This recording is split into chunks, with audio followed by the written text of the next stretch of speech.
Mereka mencari cara lah untuk menjatuhkan nilaiku, bicara yang aneh-aneh ke dosen, lalu juga sampai membuat diriku itu nggak bisa mendapatkan nilai yang sempurna lah dari dosen.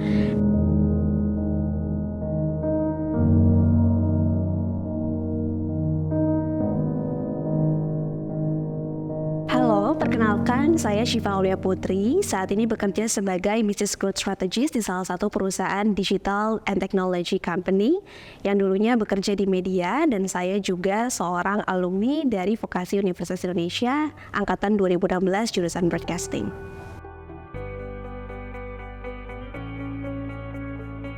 Kalau kita bicara mengenai kuliah, ini kan pasti erat banget kaitannya sama mahasiswa. Maha dan juga siswa, jadi pasti secara level ini udah lebih advance dibandingkan dengan siswa waktu kita sekolah dulu gitu ya. Dan kalau kita bicara mengenai masa-masa kuliah dulu, itu pasti erat banget sama yang namanya perubahan pertemanan dan juga pembelajaran.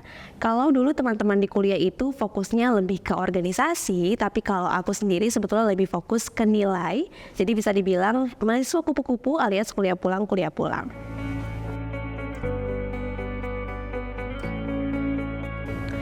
Kalau ditanya tipe mahasiswa yang kayak apa, aku punya cerita yang menarik banget terkait dengan hal ini. Jadi setelah lulus kuliah, aku sempat kumpul dengan beberapa teman-temanku yang lain, mahasiswa-mahasiswa zaman dulu waktu kuliah, dan mereka selalu bilang, "Syifa, dulu tuh gue sebel banget loh sama lo waktu kuliah karena lo tuh ambis banget."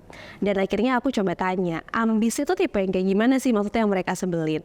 Ternyata yang mereka sebel itu salah satunya adalah ketika waktu ujian langsung di kampus, aku tuh suka banget minta lembar jawaban tambahan. Nah, mereka tuh ngerasa insecure karena mereka aja belum sampai 1 lembar, tapi kok Syifa udah nambah aja nih lembar jawabannya.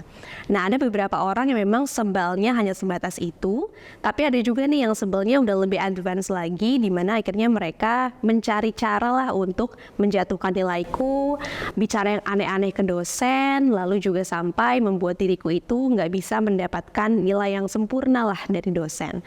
Dan saat itu akhirnya ya namanya juga mahasiswa ya, jadi pasti ada up and downs-nya, jadi aku rasa ini hanya sedikit pemanis di dunia perkuliahan.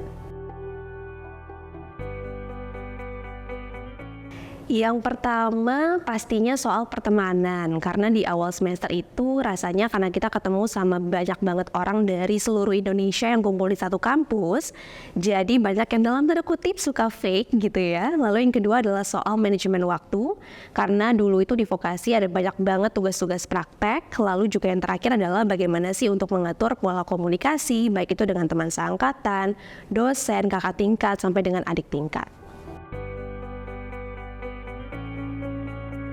Kalau terkait dengan pertemanan, yang pertama pastinya nggak boleh oversharing karena kita kan harus selektif ya dalam memilih teman. Lalu yang kedua soal manajemen waktu, aku tuh selalu fokus untuk buat berbagai macam to-do list, dan kalau bisa nggak menunda-nunda pekerjaan ataupun berbagai macam tugas yang memang sudah diberikan oleh dosen. Dan yang terakhir, aku pelajari juga tuh gimana sih pola komunikasi yang tepat dan juga baik itu ke dosen, kakak tingkat, adik tingkat, ataupun mungkin teman-teman seangkatan.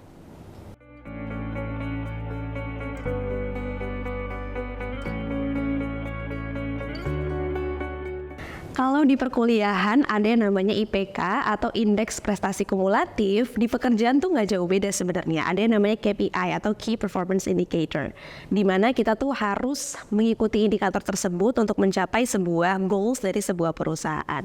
Nah, value apa sih yang aku pegang mulai dari komunikasinya, kejujurannya, critical thinking, sampai dengan problem solving. Kalau dulu di kuliah kayaknya deadline-nya mungkin ada yang mepet, tapi ada juga yang panjang sampai dengan seminggu ke depan gitu ya baru dikumpulkan. Tapi kalau di pekerjaan tuh jauh lebih advance, karena kenapa? Bisa jadi kamu baru dikasih tugas saat itu, harus dikumpulkan saat itu juga, atau bahkan 5 sampai dengan 10 menit setelahnya.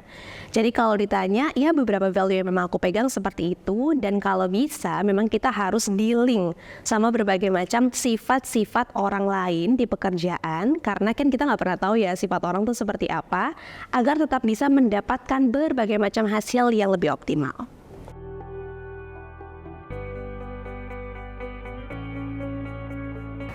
Di perkuliahan dulu aku bisa bilang 5 kali ya, tapi kalau di pekerjaan tuh 9, karena memang secara level tuh jauh lebih advance, lebih tinggi lagi. Kalau di perkuliahan dulu kenalnya atau mungkin berkomunikasinya, berkoordinasinya hanya dengan dosen, kakak tingkat, adik tingkat, teman seangkatan.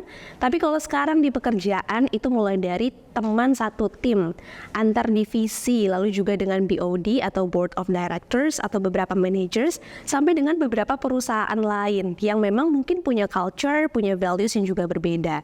Jadi kalau secara level emang jauh lebih sulit di pekerjaan sih menurutku. Yang pertama pasti be humble, lalu yang kedua juga selalu mencoba untuk bisa membantu orang lain tanpa harus mengesampingkan scope of work yang memang kita punya. Dan yang paling penting adalah ketika di brief atau mungkin diberikan sebuah tugas oleh orang lain ataupun divisi lain, kamu tuh perlu make sure bahwa kamu paham betul apa yang memang disampaikan.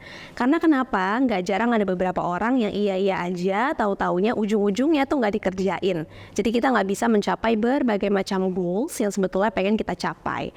Dan yang paling penting di pekerjaan itu bukan berarti kita berhenti belajar. Jadi tetap harus bisa belajar dengan baik, karena ini adalah saat yang tepat untuk kamu bertemu dengan berbagai macam professionals untuk bisa meningkatkan values yang kamu punya juga.